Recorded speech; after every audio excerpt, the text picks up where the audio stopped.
Welcome back, everyone. We are live again, coming straight out of Leeds. This is, of course, the Dentists Who Invest podcast, episode number 2. And they're coming thick and fast these days. I quite enjoy doing them, I have to say. Whether or not we'll be able to keep the intensity up at this rate for the foreseeable future, I don't know. But we've got plenty of content, plenty to get through. Investing is a huge subject, and there's certainly going to be loads to flesh out. So I'm really looking forward to see where we can go with this. I really hope everybody enjoyed the first episode with Dr. Hari Singh. I think that was quite the coup, I suppose, to pull off for us, being the page isn't small, but he's quite a reputed, well-established property trader. He was more than happy to come on the show, so I'm absolutely thrilled. The bar's been set high. I think we're going to at least match that today. We've got another tremendous guest. You may or may not have heard of him. I've actually been on his podcast not so long ago as well. His podcast, his Facebook, his YouTube live, and you may or may not be familiar with his work. Maybe you are inadvertently, but you don't realize the man behind the page and the social media presence. He runs a page on Insta. It's not a small page by any means. It's got 40k followers. Wow, it's massive. It's called Dentists of Insta. You may or may not have seen it on Instagram. He also runs the Hot Pulp podcast. Because he runs these two quite big social media vehicles, he's going to have a load of insight on content creation, growing your social media presence, things like that, things that are all relevant in this digital age, regardless of your field, be that dentistry, be that anything else. It's almost necessary to be able to do these things at this point. I'm going to stop waffling now. His name, in case you haven't heard of him, is Jabir Kazi. Welcome to the show, Jabir. Hi James, how are you doing? I'm tremendous, thanks mate. The shoe is on the other foot. Jabir, you had me on your show not so long ago, but thankfully Jabir was a very good host and he's very kind to me. So I don't have any grudges to bear. So I'm going to be a lovely host in return. I think that's the least I can do. I'm always nice. What can I say? I'm a nice guy.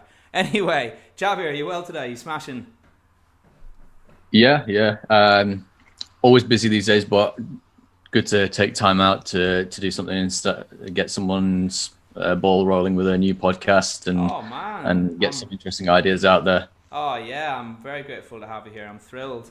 And what was I going to say just a few seconds ago? Yeah, this is actually another thing that Jabir and I were just talking about off camera, is just quite how much work there is that goes in behind the scenes. It's that hour of content that takes 5 hours to shoot, or it's those times where you're getting in front of the camera, you're trying to get your words out, it's not just flowing, and maybe that 5-minute video winds up taking an hour. And this is another dimension to content creation that maybe people who are not necessarily as au fait with it or don't really tend to do it so much. Certainly it was something that I wasn't aware of until I got in front of a camera, not even that terribly long ago, maybe 8 weeks ago. I was anti-YouTube until about 8 weeks ago. I thought it was, just a bit self-fulfilling, or maybe it just wasn't really for me. But maybe now I've changed my views on it and I see it from the other side and I'm more understanding, and I maybe see the merits of it a lot more. And this is why I thought there'll be a lot of people out there who had my mindset. And that's not to say they're right, or that's not to say they're wrong, but that is to say that there's scope for change. And really, because of all these things that I think are positive that have happened to me, and I'm sure have happened to Jabir as time has went on, a lot of those doors wouldn't have opened if we didn't think about these things, or we weren't really interested in that. Jabir, what are your thoughts on that? Would you agree with that, or would you say that you've had a similar journey or perception of it? In terms of how long it takes to create a video. Sorry, I said quite a lot there. So the time bit we'll focus on at the very first as a first thing. What do you think of that? Yeah, I mean, for example, if you I threw out a 3-minute video as one of my first Instagram tips videos. I remember it took me an hour and a half to shoot, another hour and a half to edit, and then color correction, all that kind of stuff, getting the audio right. So you're looking at a 3-minute video taking you 3-4 hours to actually get out there. Yeah, it happens. So there's a lot of stuff that goes on behind the scenes that if you are someone who's really, really self-absorbed or something, you know, you're probably not going to waste your time sitting in front of a camera and doing that for 3 or 4 hours. And there's probably better things there that you can do. So you really have to have some sort of passion behind what you're doing and the stuff you're creating. Yeah. To actually spend that time and do it, because it's slow. You don't get anywhere very fast, for sure. And then I think it's definitely all about the personal growth behind all these things. Jabir's just touched on how it helps a lot to have a passion about what you're talking about, because that generates the energy which will force you to get up, be proactive, put yourself in front of a camera every day. Because when my experience now, I'm going to obviously ask Jabir. Jabir's been doing this for a lot longer than me. He's got a massive social media following. My experience would be that to date, you know, there's no one pouring over your shoulder as there may be in a job, or there's no expectation. It's totally fluid as to how much time and effort you can put in. So therefore, you have to draw a lot of your own inspiration and motivation from yourself. There's no third party there. And to find a subject that you're interested in and you're energized on and you want to share that message, that helps so much, whatever that might be. And maybe lots of people don't even necessarily know what that is for them yet as well, and that's fine too. Would you agree with what I've said, Jabir? Quite happy with that? Yeah, it's completely different to a traditional job. I mean, I wouldn't even call what I'm doing a job at the moment, even though it probably takes up a similar amount of time to do, and to get all the stuff out there. There's no one who's, like you say, looking over your shoulder. It is entirely down to your own self-respect about what you're putting out there. If you put poor quality out there, then it reflects back upon you, like how you are as a person. That's kind of what it's one of the things that drives me to improve video quality, audio quality, the way I'm speaking, guest quality, although that's kind of down to the other person, obviously, but, you know, filtering through who's coming on, and preparing them in the correct way, or at least letting them know exactly what's going to go down. Because some people might not be up for a podcast like mine, sort of just going on to the podcast side, because it is completely unedited, completely raw, done live. There's no cutting bits out, which is a different way of doing things. You really have to be a really good conversationalist and someone who can think on the spot, because yes, it's centered around healthcare and dentistry, but if you, for example, seen some of the ones we've done, like Bloody Tooth Guy the other day, we didn't speak about dentistry unless we had a question asked about dentistry. We were talking about motivation. We were talking about life skills, all these other things. Yeah. So for me, that I think I may be gone on a little bit of a tangent there, but no, totally. That's all relevant. That's great. It's completely different to a normal job for sure, and it comes down to you if you're going to put that effort and work in to keep the quality levels as high as possible. And that quality levels, there's so many different barometers of that and different aspects that you kind of got to look at. Self-reflection and it being a journey was also something that you sort of touched upon there, and it's important to remember. If there's a saying in the business world that if you're happy with your very first product, you've waited too long to release it. Do you know what I mean? So when you release your first one, you have a newfound appreciation for people who stand in front of a camera, or news reporters, because they can just get their words out so well, bang, bang, bang, and it looks so casual and so natural. But the trouble is, if you want to get to that level where you're able to articulate your message really clearly to that point, it's practice. It's practice, practice, practice. And I look back at I'm by no means an expert by any means at all. I'm sure Jabir knows 100 million things more than me. But what I do know is that for me to improve, I had to put myself out there at the very start. And I had to actually remove some of my old YouTube videos the other day because they were so embarrassing. They were so terribly edited. I didn't even know how to edit. I had to do them all in one take. But, you know, it made me au fait with how I might get them up there. But anyway, I'm going to do a lot less talking now. I want to hear about you, Jabir. I want to hear a little bit about you. Because you are a dentist, of course. I'm correct in saying that Nominally. you're what? Sorry, it's on hiatus. Nominally. It's on hiatus. Yeah. Yeah, it's on hiatus. Yeah. I just wanted to know a little bit about your journey, where you grew up, where you studied in dentistry, and what led you to this point. Yeah, so I mean, I was born in Halifax, grew up there, still live here after university as well. I went to Newcastle University to do dentistry. Had a bit of a up and down ride through there. I'm sure everyone can kind of appreciate the difficulty of dental school, moving away from home for the first time, all those kinds of things. I passed as many exams as I failed during dental school. All but one down to my own kind of lack of wanting to work, to be honest. But you get through it, and it's university is a strange place because it's a difficult place to find yourself in, where I think at 18, 19, you don't really know who you are as a person and what kind of a life you want to live, what kind of things that you want to be involved in. So I think that, again, we're talking about personal growth in that direction. It definitely gave me a sense of where I want to go, going through that particular kind of situation within university. So I'm not really sure what I'm trying to say there, but I went to Newcastle. It was great, but it wasn't easy at the same time. Yeah. Well, I think the essence of what you're saying is you learned a lot and you grew. Is that? Yeah, I think that's the thing.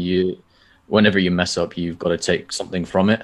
And luckily, I messed up a lot and took a lot from that particular experience of my life. And then you graduated. You're a fresh face and a young chap, so you graduated not that long ago, I'm presuming. 2017. Just a year after me then. Awesome, yeah. And then 2017. Since you've qualified, what's your relationship been with dentistry, and where did this social media thing arise from?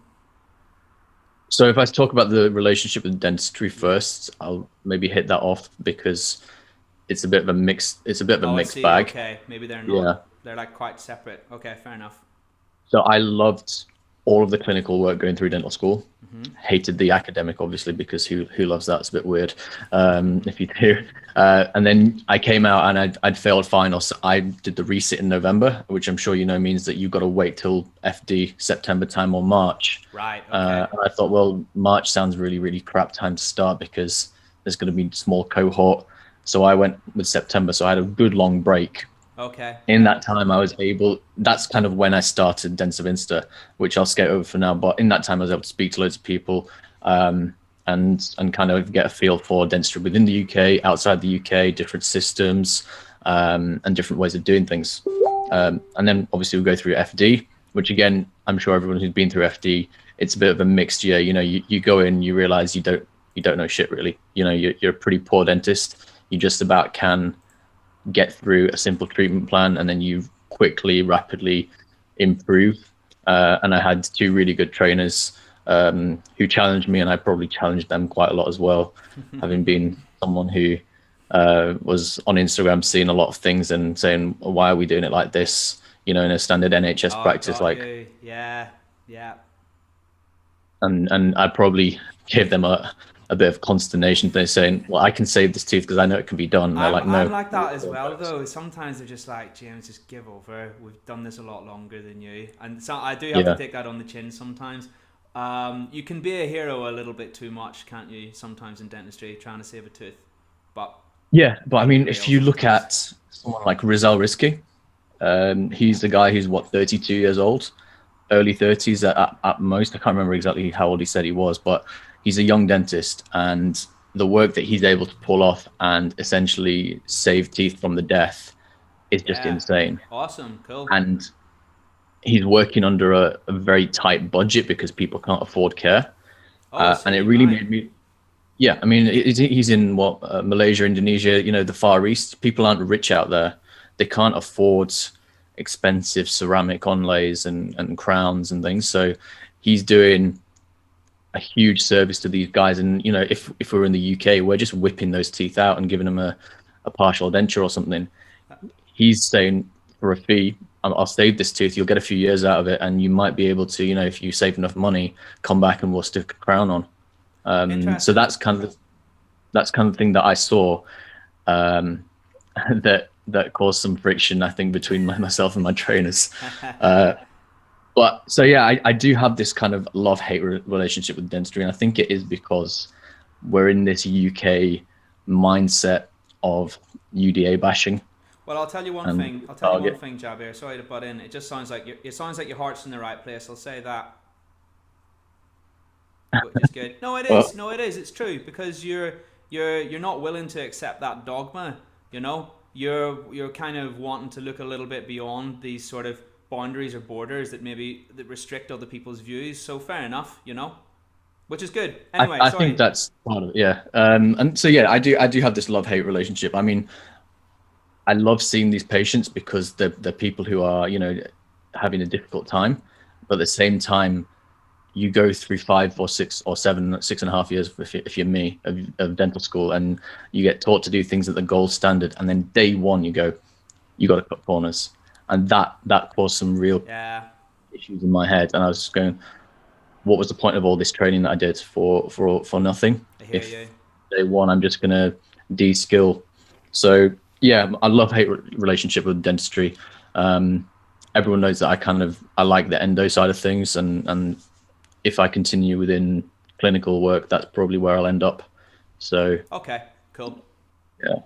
And then right, awesome. So you fleshed out your sort of journey through dentistry quite well at this point, and you sort of skirted over there the makings of Dentist of Insta. I just wanted to learn a little bit about that as well, and what inspired it, how you created it, things of that nature. So, I mean, throughout university, I was someone who was really into the gym, as you can see. And if you go on Instagram, there's loads of feature pages, or there was back then, of people who go into the gym, and you could send in your video to be, of a lift to be featured and stuff like that. And I was like, well, I finished uni now. I've got nothing to do for 9 months. I've not seen a dental page like this. There was stuff for medics, doctor pages and stuff like that, but there was nothing around dentistry. And I was like, well, I've got more time than I don't know what to do with. So I went ahead, just created it. I didn't know whether I was going to do anything, actually, with the page at that point. And then I just started reaching out to people saying, that's a good picture, I'll feature that, and hopefully something comes of it. So I remember it was Omar Ikram, specialist endo from Australia, was my first post. And he's an amazing guy. He runs a special crow's nest specialist Facebook tips page. I'm sure loads of guys have seen that, and it's really helpful with like finals revision and stuff like that. So he was the first guy, and then from that, some other people messaged, and I got a few more features, and I was messaging everyone who'd liked the picture, seeing if they wanted a feature. Awesome. And I did this for months. Everybody who followed, everybody who liked a picture, everybody who commented got a direct message from me saying, hey, what's up? Where are you from? Do you want a picture to be sent in and featured? So it was a lot of like heavy lifting, leg work. Probably sent a couple of 1,000 messages maybe, at least at that point. Yeah, Rare is the social media account that grows completely through its own momentum. There usually is someone there behind the scenes who's at least pushing it to a greater or lesser degree, and it sounds like you've got this page, but it's not like you haven't earned it a little bit. But naturally speaking as well, people don't subscribe to something unless it gives them some value, so you have to take some credit on that front. It must have piqued people's interest. Yeah, well, people are by definition nosy. If you walk down a road, like in a residential street, you'll see people walking, and as they go past every drive, yeah, I do that. Having a little look. Guilty. People are nosy by definition. They want to know what other people are doing. They want to know, intimate details about people they don't know, just because this is the way our world works. And I've kind of tapped into that mentality, I think, quite a lot. So so you reckon it is understanding psychology as well. Yeah. Okay, fair enough. And that's what has helped the page grow as much as what it has done. that was really the only thing that inspired it then? You kind of just set it up and then you realized that it was sort of a self-perpetuating thing that people had interest in, and then now it's just, with time, it's just went from there? I mean, there were like other reasons that I kind of wanted to do it. I mean, not initially, because I just did it for a bit of fun to start with. And then I think that was December 2017, like 12th of December I started or something like that. And then about a couple of months later, I think it was mid-January, mid-February time, my friend gives me a call and he goes, look, I'm going to Sri Lanka. Do you want to come with? And I said, yeah, fine, yeah, because I've got, nothing to do, as we know, for the next 9 months. So I said, yeah, fine, I'll come down. And I was thinking, well, I've spoken to a guy who lives near my grandparents in Kuwait. I'll go visit him because, on the way back, I went to visit grandparents, as you take the opportunity to, to see family and stuff like that. So I meet this guy and we basically sit down in his dental office. His patient's cancelled and we sit there for 3-4 hours, go for a coffee, just chat. And at that point I was like, well, this is great. I can do this wherever I go from now on. Then it becomes... It's fun, isn't it? Just being able to... Your work is decentralized. That's fun because you can put in a little bit of effort here and there. The downside is that it's a black hole and it never stops until you say it does. But it works both ways. Yeah, that's the thing. Yeah. So I then... It became my kind of like one-man crusade or whatever to basically know someone everywhere. Okay. So that whenever I go somewhere, whenever I want to go for a meal or something, there's someone that can either give me a recommendation, or there's someone who's going to be like, yeah, I'll come down and I'll visit. And while we were there, actually, I booked a ticket to Australia, like off the bat. I was like, you know what? I know a crap load of people in Australia, some guys from uni who've moved and some guys that I've connected with via the page. And that was at 3 months in. So it wasn't huge at that point, it was a couple of thousand. So from that point, we just kind of like got a bit bigger. And actually, when we were there in Kuwait with Raja, he's a Queen's Belfast grad, we actually said we're going to start a podcast. So it was really early doors that the podcast was kind of, we knew we were going to do it basically. But, things happen and obviously it's a long way for me and him to actually run it both at the same time. So I've kind of taken it up and he comes on every now and then from Instagram lives and stuff like that, but he's a busy guy. So cool. Between me and him, we had the idea and I've taken it to the next level. Brilliant. Wow, that's amazing. And one of the things you just touched upon there, which I've noticed and will probably elaborate on at some point further down the line in this podcast, it's the people you meet as well. The number of friends you'll meet. I've easily doubled my number of contacts and friends over the last few weeks because I've put myself out there. And maybe this is one of the other merits that I didn't really appreciate. And it sounds like that's happened to you to a degree as well, Jabir. So this is one of the positives, I suppose, of social media, I actively chase that. Yeah. And there's still somewhat people, I think Facebook, it gets a bad rep, not unrightly so, but there's still a lot of positivity on there too, But yeah, anyway. I've not been a fan of Facebook. Well, other than things like your particular group, there's a couple of groups that I've been on that have been less than pleasant. But I find that the community on Instagram is much more self-selecting. The people who like you follow you, so you get a much more positive outlook. Right? Yeah, rather than people who are. But it's not an open forum. Yeah, there's still a little bit of that, but less so. Rather than the people that feel negatively towards you and your cause and your group, who just happen to stumble across it. Yeah, I think that's what you mean, right? Yeah, I guess. Brilliant. Right, cool. So you've talked about Hot Pulp, you've talked about Dentists of Insta, both pretty big followings, I have to say. I just wanted to talk about Dentists of Insta first of all. So you're someone who is coming from the other side, where a lot of people will be starting out, they'll have smaller pages, they'll have X, Y, and Z number of followers, but you've been through that, you've pushed through that, you've come to the other side where you've got a fairly big following. Was there, so those people can understand what sort of journey that they might possibly have in front of them, was there this one viral post that made it one day just go boom, or was it like a post here, a post there, a post there, blah blah blah, something like that? No, I mean, one viral post is wishful thinking. Really? Um, but for the most part, yeah, I think it's possible if you already have a background in photography and video editing and stuff like that. But for a page like mine, it is consistency over time Yeah. and volume, especially because I basically say anybody can have a feature. It means that I'm not selecting for the most attractive dentists, although a lot of people who send things are very attractive and very, beautiful people and stuff like that. If anybody sends me a photograph which is half decent, it goes up. Yeah. So it's purely a keep on chipping away at the block thing. A singing dentist doesn't happen every week. Right, yeah, because he was a social One in media a million. sensation, wasn't he? Mm. Yeah, I hear you. Okay. Well, I'm living proof that you don't have to be attractive to be on Jabir's page. So there you go, guys. You have it right here. Anyway, so that's, I think what we've just established is that generally speaking, it's about graft and it's about man hours behind the scene. So in a way, that actually places the power into a lot of people's hands because Yeah, which people you're don't not, like.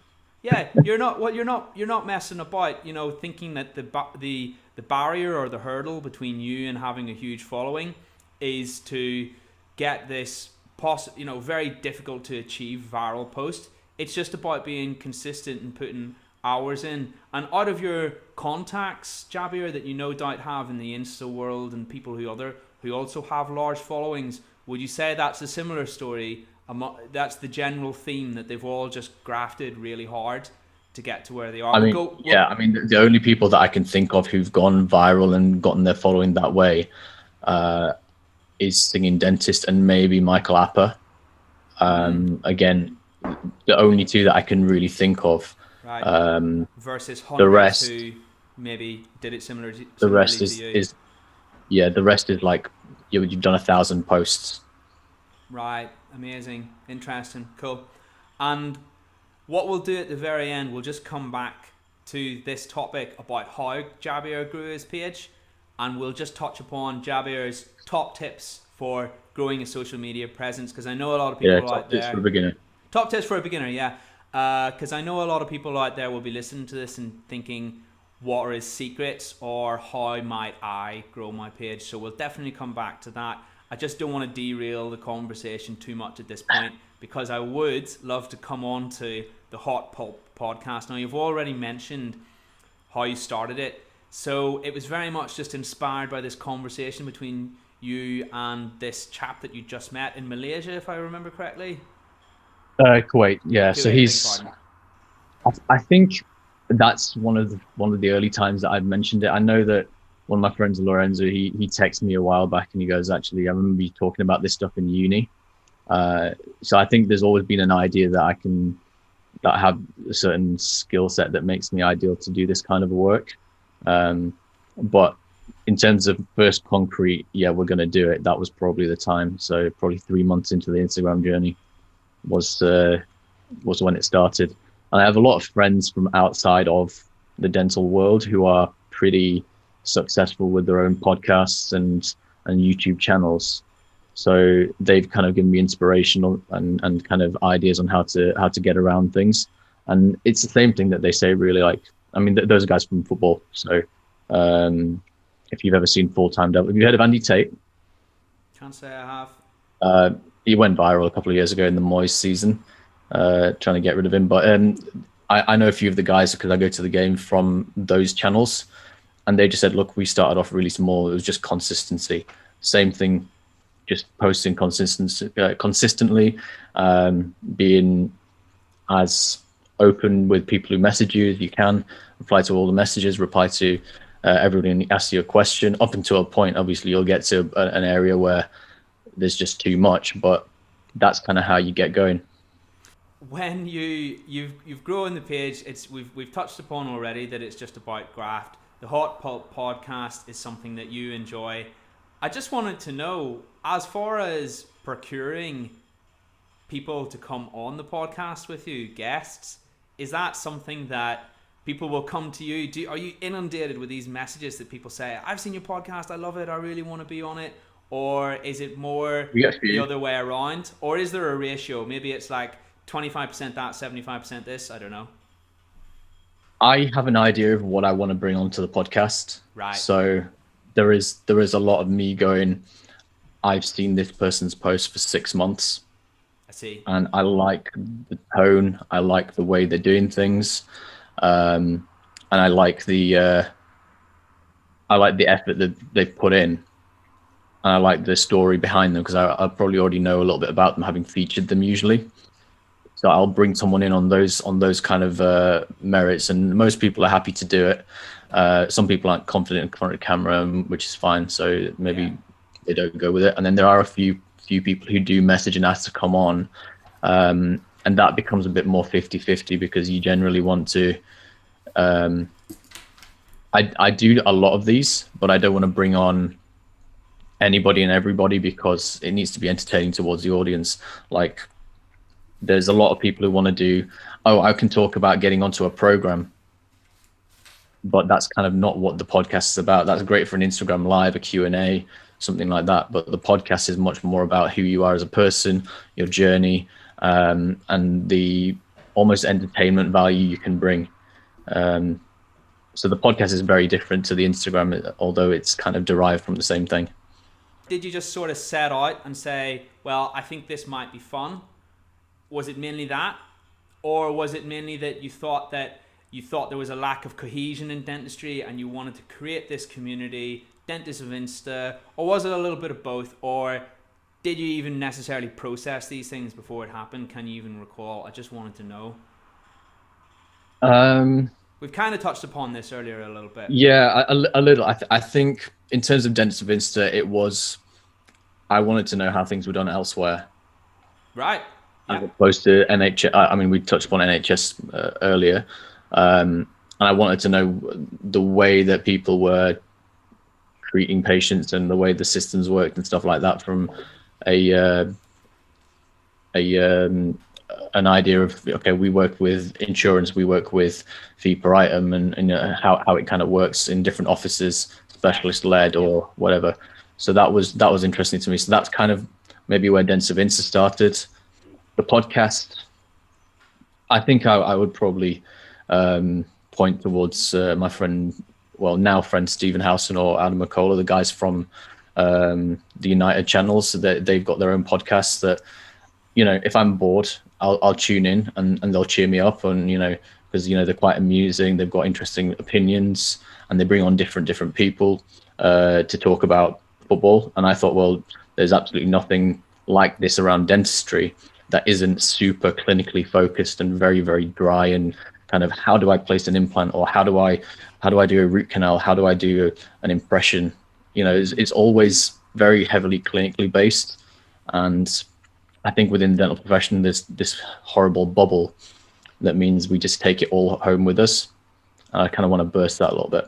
I like that. So it's for the well-being of dentists as a sort of cause, or that's your greater mission or objective, or at least that's where the sympathy from that created the reason that you wanted to start the group arose from.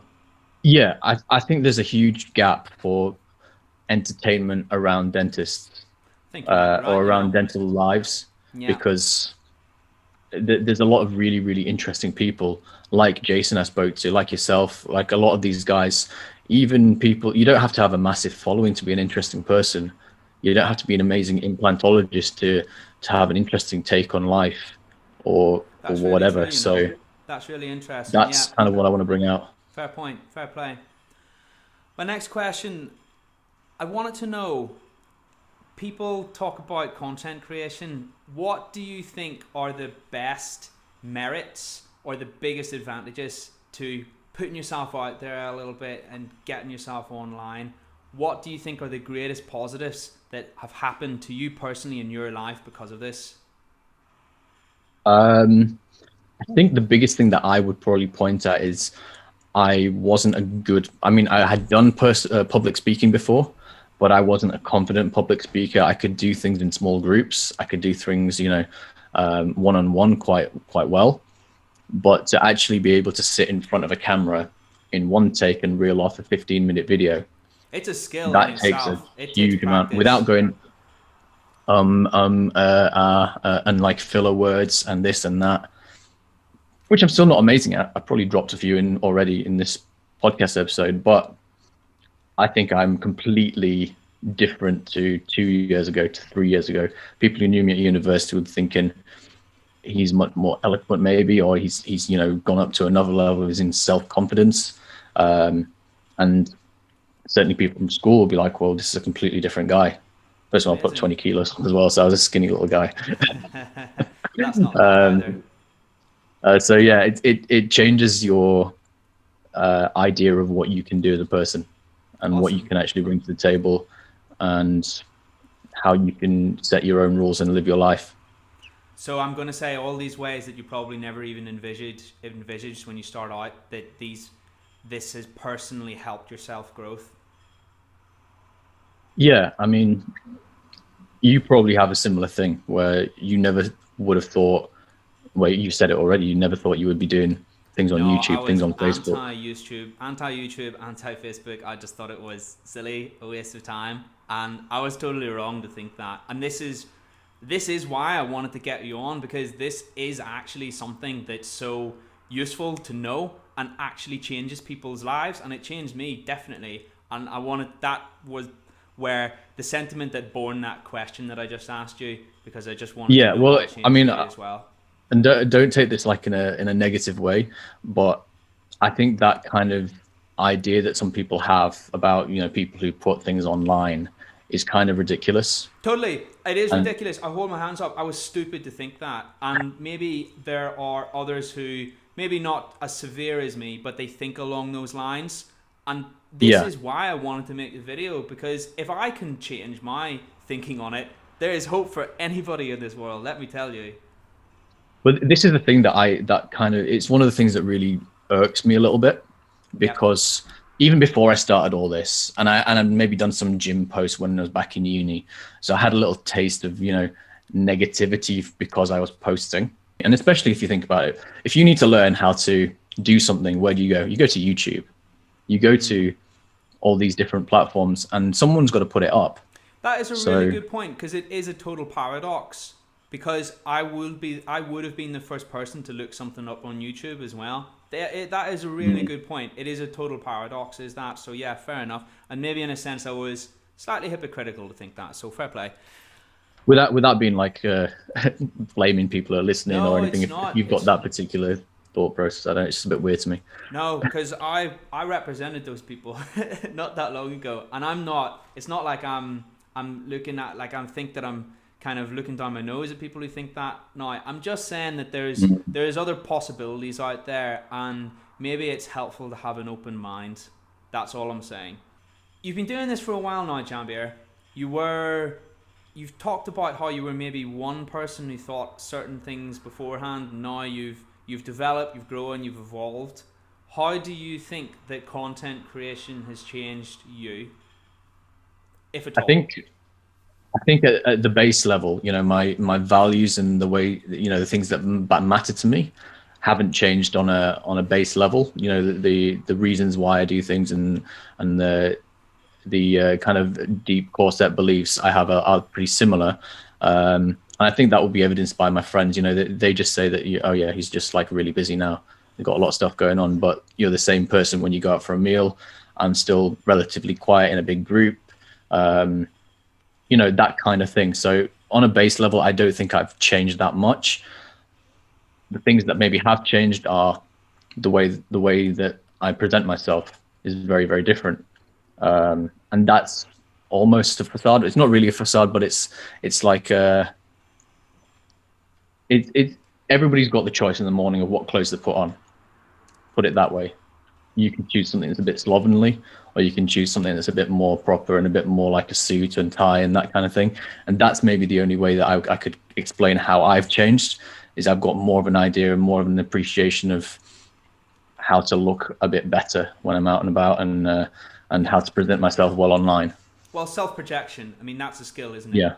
That develops with time. Yeah, fair enough. So you haven't changed fundamentally who you are, but you've improved. And it comes back to this growth thing that we were talking about earlier, and maybe just taking the plunge, and maybe More just strings to the bow. more strings to the bow. There we go. There's a good That's phrase. probably That's what a it nice is. succinct way we can put it. Fair enough. Cool. Excellent. So you've answered that question really well. And the last thing, one of the last things I wanted to ask, before we come on to your top tips about growth off your channel, the very last thing I wanted to ask was, have you got any? Now this has happened to me, and I speak these experiences generated this question. Have you had any real world opportunities where people have offered you something, maybe a job, maybe some amazing opportunity that you just wouldn't have otherwise had because of your social media presence? It's, I think probably yes, but it's a very difficult, in terms of an actual job, I think it's hard to quantify because I started this before I was in the position of applying for jobs. Right. Yeah. So maybe not. everything Maybe that not a I've job. applied Yeah. for, That was everything just that an I've applied for has example. been Yeah. with the background of, oh, he's really, he's got this following on Instagram and stuff. Right. Although maybe if you speak to my TPD Mark, I think we got on really well because I was someone who put my thoughts and views out there on things, during sessions, and he helped me get a job in the practice that he worked in. So Awesome. probably yes, I think it set me up for success in that way. And then I think outside of that, I've had opportunities to lecture at Manchester University Wow. Well, Dental Research Society, I mean, that's incredible. That's amazing. which again is on social media, so it kind of all That ties counts. in. Yeah.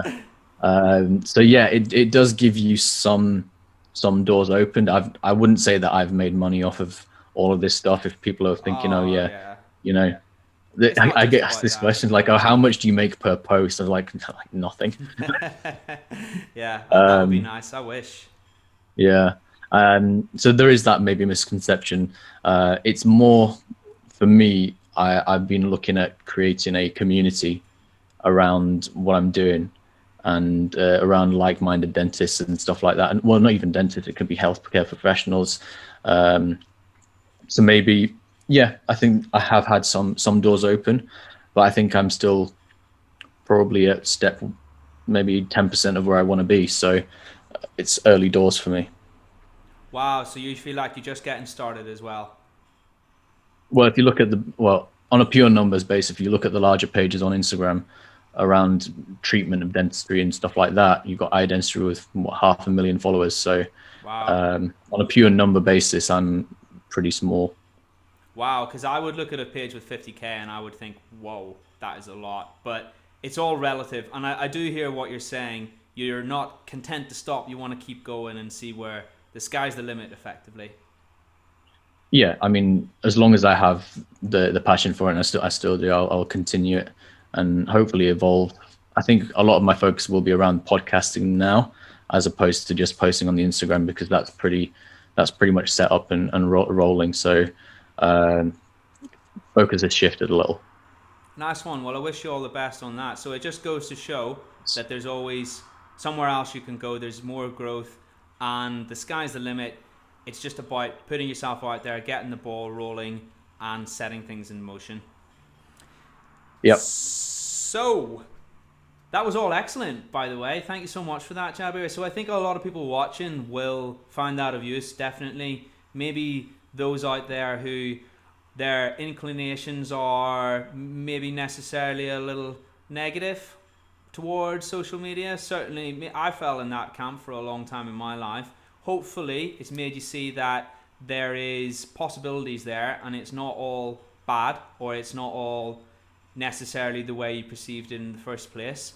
And then, as well as that, you give us some tangible, realistic expectations or tips on what to expect, I suppose, because I think a lot of people out there have that misconception that it's the people who have big followings have that one viral post, and the people who don't, they just It's aren't lucky. really rare. Yeah, And a really viral rare. post will, yeah, a viral post will net you what, 10, 20, 30 followers max. Really? Yeah. Uh, Okay. So it's all about that maybe graft. more, but yeah, Brilliant. It's all about yeah. that graft. And we touched earlier upon your tips for growing a social media presence. You're the man in the know. You've been there. You've done it. You've got experience on the subject. If you were to give us your succinct few tips into growing a social media presence, whether that be on Insta, whether that be more broadly, what would those be? So, I mean, I kind of take this question from a very basic level, and the main mistakes beginners are making. So we'll start from that kind of a frame of Good. mind. The first thing that I generally see is the profile picture is just terrible.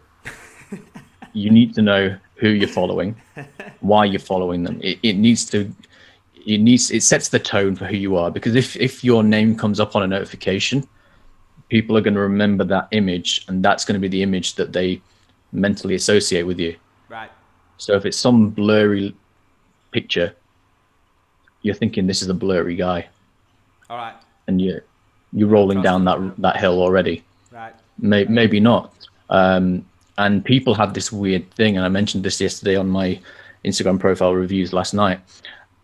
If you've taken a blurry photograph, people think that your treatment is blurry. Yeah, true. Competence isn't equivalent, but it's that self-realization or self-actualization. When you put something out there, if the quality is poor, they think your dentistry is poor. So you need to put your best foot forward. And if you haven't got that great picture, don't post something. So that's kind of the first thing that I would say, and that comes from the profile picture. So that's step one. Step two is the bio. You need to be able to say who you are, where you are, what you do, and get all the information that you need, that whoever your target audience is has a look at your profile and goes, yes, I know who this is. I am going to follow him, or I'm not going to follow him. So that's kind of step two. Very, very simple, I know, but a lot of people aren't doing it. Brilliant. So those are the two main things that you would advise. That's the first two things, and you can jazz it up. You can put in emojis. You can put things in to make it more colorful. But location, who you are, what you do, where those what, where, when, those kind of questions need to be answered in the profile. And then again, story highlights. That's the third thing that I see people have got. Random pictures of story highlights. If you're going to do story highlights, put on a cover.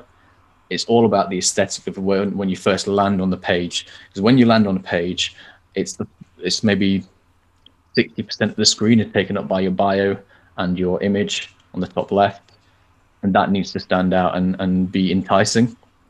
After that, you've got the first 9 posts, and that needs to show who you are and what you do again, so that someone who lands on there is going to understand who your reason for being on Instagram, and your reason for the reason why they might follow you, the reason why they might go after your services if it's a service you're providing. So it sounds, I think a lot of people watching would think that sounds obvious, but a lot of people don't do this correctly, and I'm totally on board. No. And I've got room for improvement on that one, so I'm listening to that with interest, if I'm honest. And then the other thing that you touched on earlier was how much graft there is behind the scenes as well. That's another theme that perhaps people overlook. Yeah, so shall I expand upon that a little, maybe? Yeah, do that. Yes, please. Yeah, let's hear that. So, I'll go from, again, the mistake that people make. The mistake that people make from my point of view is they go on Instagram and act like they're a brand. Yep. Day one. I still don't do that, and I'm day 900 or something. So I'm 3 years in, and at no point am I acting like I'm a brand or something like that. You're not Nike, you're not Coca-Cola or Pepsi or something like that. You can't just throw things up and leave it. You're right, by making a social media profile, you've got to engage with every single person who sends you a message, unless it's a spam message or something seedy or whatever it is. And actually, funny little thing here. I post a lot of pictures of beautiful people, and I get some weird messages. Weird messages in the DMs. I've got a Twitter thread of screenshots blaming these people. Yeah, do it. Yeah, they need to be outed. Yeah, and I haven't. So the people who are following me on Twitter is just like, lol, who is this weirdo that's been messaging these pages? So it's just, I just remembered that I'd done that. But yeah, that's the thing. You need to be engaged, and you're part of a community. just imagine you walk into a room. You're not going to stand there like this, like, you know what I mean? Be a normal person and get interacting with people. You're not going to grow if you just act like a big deal. Yeah, I know what Same you as in real mean. life. That's true, actually. That's a nice parallel to draw because people will walk into a room, be quite unassuming, be, just themselves. But then Make the rounds. when they come to create a Facebook or an Instagram page, you're quite right. They jump in at the deep end. They have this brand that they presume has traction, and there is a lot of hard work that comes before that to get yourself recognized before a brand will have that perception in other people that maybe necessarily don't share that with you. And I've been guilty of doing that as well, so I'm not going to get on my high horse. I That's mean, a really it's a good idea point. to have a watermark. It's a good idea to have a watermark if you've got clinical photography. I Yeah. think that's a must. So that's maybe one thing that you can do straight away. But I know guys that stick on, I don't know, like a logo as their profile picture. I have no idea what that means. I'm laughing because that's what I've done. But what I'm going to do is I'm going to have a second look at my Instagram page after this conversation. So thanks for that, Jabir. But yeah, I mean, there's lots of ways of doing things and lots of ways to skin the cat. But you need to have everything has to be deliberate. I'm laughing because I think I've committed basically pretty much every greenhorn mistake that you've listed there. So I've learned something today. Hopefully everybody else has. Jabir, Yeah. that was so interesting. I think that whoever's listening is going to really take away a lot of value from this on how to grow their social media presence. Is there anything that you'd like to say just to round things off? I think we've covered a lot of the things that a beginner needs to hear in a lot of my story and things like that. I'm sure I mean anyone who's seen my podcast knows that I can easily talk for 3 hours, so we try to be as succinct as possible. So no, I think we're pretty tied up in the content there. Brilliant, Pretty brilliant. happy with what we've put out. Happy days, good stuff. What I wanted to mention as well is what Jabir's done is he's given you a little bit of a taster about what he's about his knowledge insofar as growing an Instagram channel or insofar as growing a social media presence. This is the a little tiny snip of about 3 years of maybe whatever experience graft that's went on behind the scenes. Jabir actually helps people grow their social media presence. So if anybody listening is interested in that, who whether they be in the group or not, the group that I'm in, the group that I run, is called Dentists Who Invest, Community Group for Dentists Who Enjoy Trading. It's available on Facebook. In case anybody's listening and haven't heard of that, you can jump on there, and when you're on there, Jabir Kazi is more than happy to help you on Facebook via searching him, via just private messaging him. You'll be able to find him on my group if you're interested. As well as that, Jabir does of course run the Dentist of Insta page. He runs the Hot Pulp podcast. He has his own private Jabir Kazi Instagram page. Am I right in saying, Jabir, that if anybody was interested, they'd be best off getting in touch with you via Jabir Kazi, the Instagram page? Is that what you prefer? Or would you prefer Dentist of Insta? Or either or? Yeah, I mean, all my notifications are turned off, but I go through them once a day to check out what's going on, who's messaged and stuff like that. If you're someone who wants a community feature to get involved within the dental community, head over to Dentist of Insta. You can send in a picture and a caption. Make sure it's a nice picture, guys. Anyone can get featured, but send a nice picture, not something blurry, and we'll get you up there pretty soon.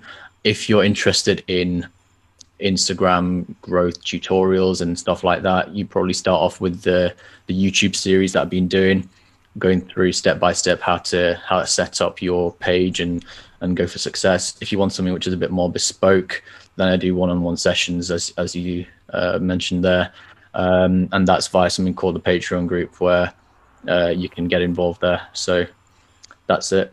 And finally, the other thing that I have is the YouTube channel Hot Pulp Podcast, which I use to, like I did with James, interview interesting members of the dental community. And from further afield, we are looking at some medics and some other guys as well to get some interesting information out there. We are aiming for 1,000 subs by the end of the year. We're pretty much going daily until the end of lockdown. So head over, usually about 8 p.m. on UK time, we'll be live. Get involved in the comments, and it's a bit of fun. There you go, guys. Really interesting stuff. Jabir has been an absolutely great guest today. He was one of the original people that inspired me to launch this podcast. So I have to say I owe a huge thanks to him, and anybody else who enjoys the podcast, they will feel similarly. He was only too good to me as a host. I was one of the very first guests that was one of my very first podcasts that I did. I was a little bit of a deer in headlights, but I think we did all right, and I've hopefully returned the favor today. Jabir, it's been an absolute pleasure. I'm sure everybody who's listening will be very thankful. We've given a lot of knowledge today, imparted a lot of information, and I hope to see you again soon, Jabir. Thank you, mate. Been a pleasure. Smashing. See you soon, buddy.